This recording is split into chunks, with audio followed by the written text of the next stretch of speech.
As July 4th weekend approaches, of course, that's a big boating holiday along Lake Erie.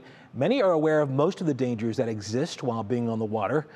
But as Will Ujek tells us, there is one less thought of hazard that has proved to be just as deadly.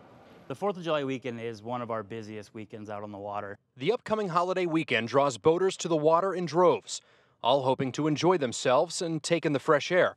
But sometimes that air can be a problem.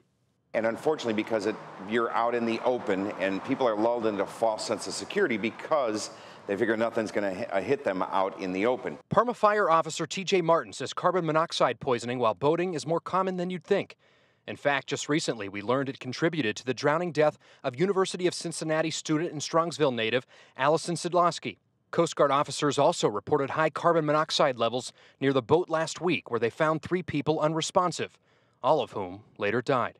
As you know, is an odorless, tasteless gas, so you don't know it's actually there until it's too late. And while when most people hear carbon monoxide poisoning in boats, they think it happens back here on the back of the boat with the exhaust fumes coming up. And while that can happen, that's not always the main culprit. Because if you have an inboard engine, the entire compartment itself, or batteries, generators, and depending on where the boat is on the water, it all circulates that gas around.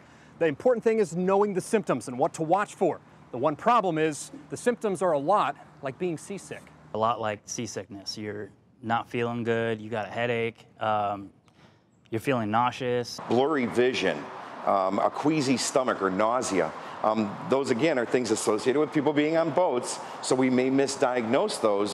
Both say the best thing to do is get the person to fresh air as quickly as possible and call authorities.